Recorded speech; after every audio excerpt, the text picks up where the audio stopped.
2024ನೇ ಇಸ್ವಿಯಿಂದ ಅನಾವರಣ ಆಗಬೇಕಾಗಿತ್ತು. ಆದರೆ ಪ್ರತಿಮೆಯ ಕೆಲಸ ಪೂರ್ಣ ಆಗಿಲ್ಲದೆ ಇರುವುದರಿಂದ ನವೆಂಬರ್ 1, 2023ಕ್ಕೆ ನಾವು 24ಕ್ಕೆ ನಾವು ಅನಾವರಣ ಮಾಡಲಿಕ್ಕಾಗಲಿಲ್ಲ. ಡಿಸೆಂಬರ್ನಲ್ಲಿ ಅದು ಪೂರ್ಣ ಆಗಿ ಅನಾವರಣಕ್ಕೆ ರೆಡಿ ಆಯಿತು. ಆದರೆ ನಾನು ಹೇಳಿದೆ ಜನವರಿನಲ್ಲಿ ಮಾಡೋಣ ಅಂತೇಳಿ ತಂಗಡಿಯವರಿಗೆ ಹೇಳಿದೆ. ಹಾಗಾಗಿ ಇವತ್ತು ಅನಾವರಣಗೊಳ್ತಾ ಇದೆ. ಈ ಪ್ರತಿಮೆ ವಿಧಾನಸೌಧದ ಆವರಣದಲ್ಲಿ ಆಗ್ತಾ ಇರತಕ್ಕಂಥದ್ದು. ಇದು ಈ ಆವರಣದಲ್ಲಿ ಆಗ್ತಾ ಇರತಕ್ಕಂಥದ್ದು ಅತ್ಯಂತ ಸೂಕ್ತ ಅಂತೇಳಿ ನನಗನ್ಸುತ್ತೆ. ಕರ್ನಾಟಕದ ಶಕ್ತಿ ಕೇಂದ್ರ ಇದು ವಿಧಾನಸೌಧ. ಈ ಶಕ್ತಿ ಕೇಂದ್ರದ ಆವರಣದಲ್ಲಿ ಕನ್ನಡ ಭುವನೇಶ್ವರಿ ತಾಯಿಯ ಪ್ರತಿಮೆ ಅನಾವರಣ ಆಗಿ ಆ ಪ್ರತಿಮೆ ಇವತ್ತು ಇಲ್ಲಿ ಸ್ಥಿರವಾಗಿ ಸ್ಥಾಪನೆ ಆಗಿರ್ತಕ್ಕಂಥದ್ದು.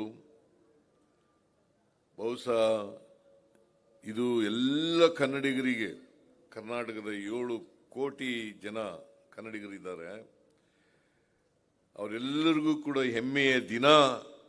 ಇಂದು ಒಂದು ಐತಿಹಾಸಿಕ ದಿನ ಅಂತೇಳಿ ನಾನು ಕರೀಲಿಕ್ಕೆ ಬಯಸ್ತಾ ಇದ್ದೇನೆ. ಜೂನ್ ತಿಂಗಳಲ್ಲಿ 2024 ಜೂನ್ ತಿಂಗಳಲ್ಲಿ ಇದಕ್ಕೆ ಶಂಕುಸ್ಥಾಪನೆಯನ್ನು ಮಾಡೋದು. 6 ತಿಂಗಳಲ್ಲಿ ಇದನ್ನು ಮಾಡಬೇಕು ಅಂತ ಅನ್ಕೊಂಡಿದ್ದೋ ನಾವು. ಅನಾವರಣ ಮಾಡಬೇಕು, ಅದನ್ನು ಪೂರ್ಣ ಆಗಬೇಕು ಪ್ರತಿಮೆ ಅಂತೇಳಿ ಮಾಡ್ಕೊಂಡಿದ್ದೋ. ಆದರೆ ಪೂರ್ಣ ಆಗಲಿಲ್ಲ. ಹಾಗಾಗಿ ಡಿಸೆಂಬರ್ನಲ್ಲಿ ಆಗಬೇಕಾಗಿತ್ತು, ನವೆಂಬರ್ 1ನೇ ತಾರೀಕು ಆಗಬೇಕಾಗಿತ್ತು. ಡಿಸೆಂಬರ್ನಲ್ಲಿ ರೆಡಿ ಆಯಿತು. ಆದರೆ ಜನವರಿನಲ್ಲಿ ಈಗ ಅನಾವರಣ ಮಾಡ್ತಾ ಇದ್ದೀವಿ. ನಿಮಗೆಲ್ಲ ಗೊತ್ತಿದೆ, ಇದು ಬಹುಶಃ ಇದೊಂದು ವಿಶಿಷ್ಟವಾದಂಥ ಪ್ರತಿಮೆ ಅಂತೇಳಿ ನಾನು ಭಾವಿಸ್ಕೊಂಡಿದ್ದೇನೆ. ಕನ್ನಡ ತಾಯಿಯ ಪ್ರತಿಮೆ ಬೆಂಗಳೂರಿನಲ್ಲಿ, ಅದರಲ್ಲೂ ವಿಧಾನಸೌಧದಲ್ಲಿ ಯಾವತ್ತೂ ಕೂಡ ಅನಾವರಣ ಆಗಿರಲಿಲ್ಲ, ಸ್ಥಾಪನೆ ಆಗಿರಲಿಲ್ಲ. ಅದನ್ನು ಮಾಡಬೇಕು ಅಂತಕ್ಕಂಥದ್ದು ನಮ್ಮ ಉದ್ದೇಶ ಇದ್ದದ್ದು. ಮೈಸೂರು ರಾಜ್ಯಕ್ಕೆ ಮರುನಾಮಕರಣ ಆಯಿತು. ನವೆಂಬರ್ 1, 1973ನೇ ಇಸ್ವಿನಲ್ಲಿ ನಾಮಕರಣ ಆಯಿತು. ಕರ್ನಾಟಕ ಅಂತೇಳಿ ದೇವರಾಜ ಅರಸರವರು ಮುಖ್ಯಮಂತ್ರಿಯಾಗಿದ್ದಾಗ ಮೈಸೂರು ರಾಜ್ಯಕ್ಕೆ ಏಕೀಕರಣ ಆದಮೇಲೆ ನಾಮಕರಣ ಆಗಿರಲಿಲ್ಲ, ಕರ್ನಾಟಕ ಅಂತ ನಾಮಕರಣ ಆಗಿರಲಿಲ್ಲ. ಮೈಸೂರು ರಾಜ್ಯ ಅಂತಲೇ ಮುಂದುವರೆದಿತ್ತು. ಆದರೆ ಮೈಸೂರು ರಾಜ್ಯಕ್ಕೆ ಕರ್ನಾಟಕ ಅಂತ ಆಗಬೇಕು ಅಂತೇಳಿ ಬಹಳ ಜನರ ಒತ್ತಾಯ ಇತ್ತು. ಹಾಗಾಗಿ ನವೆಂಬರ್ 1, 1973 ದೇವರಾಜ ಅರಸರವರು ಕರ್ನಾಟಕ ಅಂತೇಳಿ ನಾಮಕರಣವನ್ನು ಮಾಡಿದರು. ಅದು ನವೆಂಬರ್ 1, 2023ಕ್ಕೆ 50 ವರ್ಷ ತುಂಬ್ತಾ ಇತ್ತು. ನವೆಂಬರ್ 1, 2023ಕ್ಕೆ 50 ವರ್ಷಗಳು ತುಂಬ್ತಾ ಇತ್ತು. 23-24ರಲ್ಲೇ 50ನೇ ವರ್ಷವನ್ನು ಆಚರಣೆ ಮಾಡಬೇಕಾಗಿತ್ತು. ಇಂದಿನ ಸರ್ಕಾರ ಮಾಡಲಿಲ್ಲ. ನಾನು 23ನಲ್ಲಿ ಅಧಿಕಾರಕ್ಕೆ ಬಂದ ಮೇಲೆ ನವೆಂಬರ್ 20ಕ್ಕೆ ನಾವೆಲ್ಲ ಅಧಿಕಾರಕ್ಕೆ ಬಂದು, ಕಾಂಗ್ರೆಸ್ ಸರ್ಕಾರ ಅಧಿಕಾರಕ್ಕೆ ಬಂತು. ನಾನು ಮುಖ್ಯಮಂತ್ರಿ ಆದೆ, ಡಿ.ಕೆ. ಶಿವಕುಮಾರ್ ಉಪಮುಖ್ಯಮಂತ್ರಿ ಆದರು. ಅದಾದ ಮೇಲೆ ನಾನು ಮೊದಲನೇ ಆಯವ್ಯಯವನ್ನು ಮಂಡಿಸಿದಾಗ ಆ ವರ್ಷ 23-24ನೇ ವರ್ಷ ಆಯವ್ಯಯವನ್ನು ಮಂಡಿಸಿದಾಗ ಏನು ಇಂದಿನ ಸರ್ಕಾರ ಸುವರ್ಣ ವರ್ಷವನ್ನು ಆಚರಣೆ ಮಾಡಲಿಲ್ಲ, ನಾಮಕರಣ ಆದಂಥ 50ನೇ ವರ್ಷದ ಆಚರಣೆ ಮಾಡಲಿಲ್ಲ, ನಾವು ಮಾಡಲೇಬೇಕು ಅಂತೇಳಿ ತೀರ್ಮಾನ ಮಾಡಿ ನಾವು 50ನೇ ವರ್ಷದ ನಾನು ಬಜೆಟ್ನಲ್ಲಿ ಘೋಷಣೆಯನ್ನು ಮಾಡಿದೆ. ಹಾಗಾಗಿ ಇಡೀ ವರ್ಷ 23-24ನೇ ವರ್ಷ ಇಡೀ ವರ್ಷ ಆಚರಣೆಯನ್ನು ಮಾಡೋದು. ಅದು ಪ್ರಾರಂಭ ಆದದ್ದು ಹಂಪಿನಲ್ಲಿ, ಆಮೇಲೆ ಅದರ ನೆಕ್ಸ್ಟ್ ಡೇ ಗದಗಿನಲ್ಲಿ ನಾವು ಕಾರ್ಯಕ್ರಮವನ್ನು ಮಾಡೋದು. ಕಾರಣ ಯಾಕಪ್ಪ ಅಂತಂದರೆ ಕನ್ನಡದ ಇತಿಹಾಸ, ಕರ್ನಾಟಕದ ಇತಿಹಾಸ, ಸಾಹಿತ್ಯ, ಕಲೆ, ಸಂಸ್ಕೃತಿ ಇವೆಲ್ಲವೂ ಕೂಡ ಜನಗಳಿಗೆ ಗೊತ್ತಾಗಬೇಕಲ್ಲ.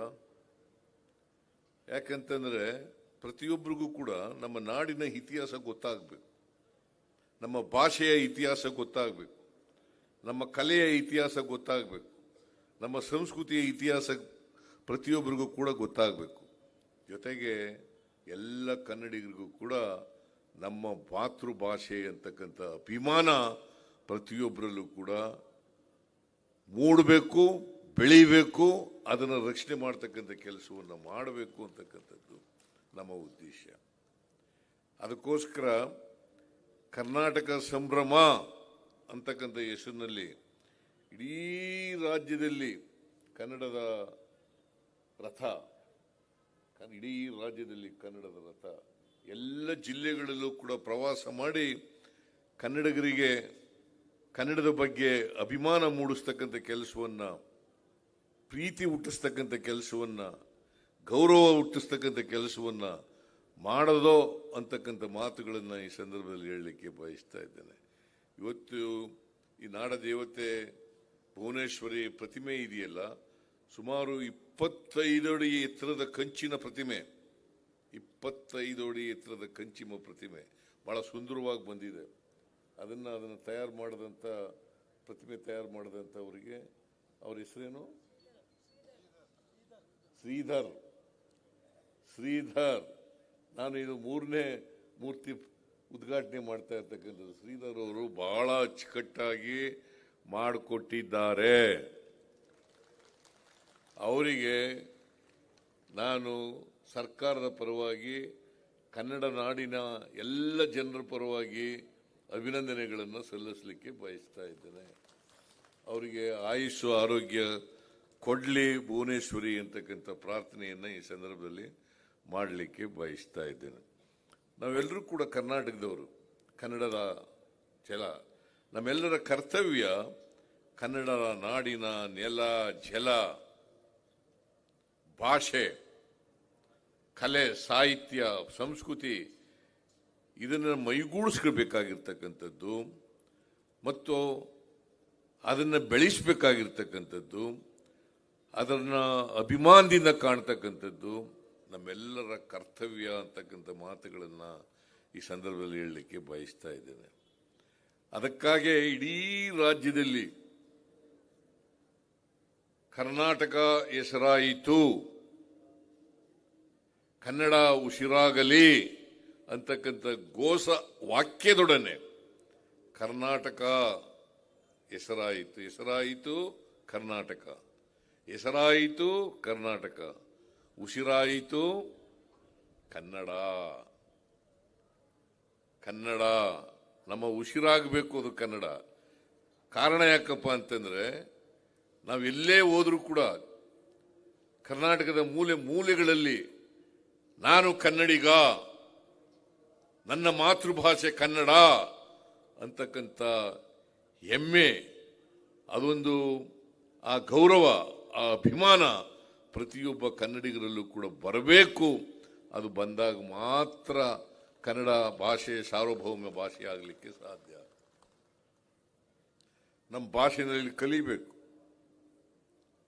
ನಮ್ಮ ಭಾಷೆಯಲ್ಲಿ ಮಾತನಾಡಬೇಕು. ನಾನು ಬೇರೆ ಭಾಷೆ ದ್ವೇಷಿಸಬೇಕು ಅಂತ ಹೇಳಕ್ ಹೋಗಲ್ಲ, ಬೇರೆ ಭಾಷೆನೂ ಕಲಿಬೇಕು. ಆದರೆ ಕನ್ನಡಕ್ಕೆ ಪ್ರಾಧಾನ್ಯತೆ ಇರಬೇಕು ಅಂತಕ್ಕಂಥದ್ದನ್ನು ಮರೀಲಿಕ್ಕೆ ಸಾಧ್ಯ ಇಲ್ಲ. ಕನ್ನಡ ನಮ್ಮ ಮಾತೃಭಾಷೆ.